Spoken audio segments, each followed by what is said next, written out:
Fur পোস্টের দিকে টার্গেটটা ছিল রাকিব, গোল এবং বসুন্ধরা কিংস। উত্তেজনায় ঠাসা ফেডারেশন কাপের ফাইনাল ম্যাচটা একটা লম্বা সময় মনে থাকবে সমর্থকদের। ময়মনসিংহে বসুন্ধরা বনাম ঢাকা মোহামেডান ম্যাচটা ছিল নাটকীয়তায় ভরপুর। দর্শক ভর্তি গ্যালারি, অসাধারণ সব গোল, খেলোয়াড়দের মধ্যে হার না মানা মানসিকতা, সব মিলিয়ে অসাধারণ এক ম্যাচের সাক্ষী হলো ময়মনসিংহ। ম্যাচের শুরু থেকেই গোছানো ফুটবল খেলেছে বসুন্ধরা কিংস। বল পজিশন ধরে রেখে আক্রমণ চালিয়েছে বসুন্ধরা। অন্যদিকে প্রথম অর্ধে সেইভাবে কোনো আক্রমণই করতে পারেনি ঢাকা মোহামেডান। প্রথম অর্ধে পাওয়া সুযোগগুলো কাজে লাগাতে ব্যর্থ হয়েছে বসুন্ধরা কিংস। ম্যাচের ২৭তম মিনিটে এগিয়ে যাওয়ার সুযোগ ছিল বসুন্ধরা কিংসের কাছে। রাকিব হোসেনের থ্রু পাসে আসা সুযোগ থেকে বক্সে ঢুকে বলে শট করেন দলের ব্রাজিলিয়ান ফরোয়ার্ড ডোনাল্ডন গোমেজ। তবে মোহামেডানের গোলরক্ষক সুজন হোসেন এগিয়ে এসে বলকে নিজের দখলে নিয়ে দলকে গোলহজম থেকে রক্ষা করেন। গোলশূন্য সমতায় থেকেই শেষ হয়েছে প্রথম অর্ধ। বিরতি থেকে ফিরে আক্রমণের ধার বাড়ায় ঢাকা মোহামেডান। ৬১ ও ৬২ মিনিটে প্রায় নিশ্চিত গোল থেকে দলকে রক্ষা করেছে কিংসের গোলরক্ষক শ্রাবণ। পুরো ম্যাচ জুড়ে প্রায় ৫ বার এমনভাবে দলকে বাঁচিয়েছেন তিনি। ৬৩ মিনিটে গিয়ে অবশেষে ডেডলক ভাঙতে সক্ষম হয় মোহামেডান। মোহামেডান স্পোর্টিং ক্লাবের নাইজেরিয়ান মিডফিল্ডার এমানুয়েল সান্ডের বাপারের শট খুঁজে পায় জালের ঠিকানা।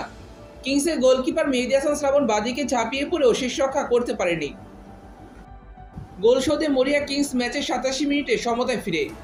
মিডফিল্ড থেকে রান মেক করে মোহামেডানের ৩ জনকে বোকা বানিয়ে বাপারের অসাধারণ এক শটে গোল আদায় করে নেন ব্রাজিলিয়ান মিডফিল্ডার মিগুয়েল। পরবর্তীতে গোল না হয় ম্যাচ গড়ায় এক্সট্রা টাইমে। সেখানে তৈরি হয় বিতর্কের। কর্নার থেকে বেশি আসা বল নিয়ন্ত্রণ নিতে পারেননি মোহামেডান গোলরক্ষক সুজন। আর সেই সুযোগে আলতো টোকায় বল জালে জড়িয়ে দেন কিংসের বদলি ডিফেন্ডার জাহিদ হোসেন। রেফারি গোলের সঙ্গে দরপরই বুনো উল্লাসে মেতে ওঠে বসুন্ধরা কিংস। কিন্তু সেই গোলের আগে ফাউল হয়েছে জানিয়ে প্রতিবাদ শুরু করে মোহামেডান। এক পর্যায়ে ডাক আউটের নির্দেশে মাঠ ছেড়ে বেরিয়ে যায় তারা। একটা ফাউলের সেখানে করেছিল এবং এক পাশ এবং থেকে কিংসের ডাগ আউটে সেখানে নানা কিছু ছুড়ে আসছে, ছোড়া হচ্ছে।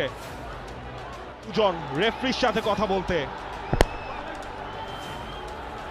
একের পর এক, এবং আমার কাছে মনে হয়েছে যে গোলকিপারের ওপরে সেরকম কোনো পুশ ছিল না। দেখা যাক ভুল হয় কিনা। গোলকিপার বলের ফ্লাইট মিস করে গেছেন। আমি জানি না সেখানে মোহামেডান আসলে কিসের দাবি করছে। তবে পরবর্তীতে বেশ কিছু সময় ম্যাচ বন্ধ থাকার পর আবার মাঠে গড়ায় ম্যাচ। এরপর আর সেই অর্থে গোলের কোনো সুযোগ তৈরি করতে পারেনি মোহামেডান। তবে ম্যাচের ১২০ মিনিটে শাহরিয়ার রিমনের শট অল্পের জন্য জালের ঠিকানা খুঁজে পায়নি। মিনহাজ রাকিবের পাস থেকে ইমানুয়েল সান্ডে, শাহরিয়ার রিমন ঢুকলেন বক্সের ভেতর, এদিক ওদিক করে শটটা নিলেন। এরপর ফার পোস্টে ঠিক অবশেষে জয় পায় বসুন্ধরা কিংস। এরই সাথে নিজেদের ঘরোয়া ট্রেবল জিতল তারা।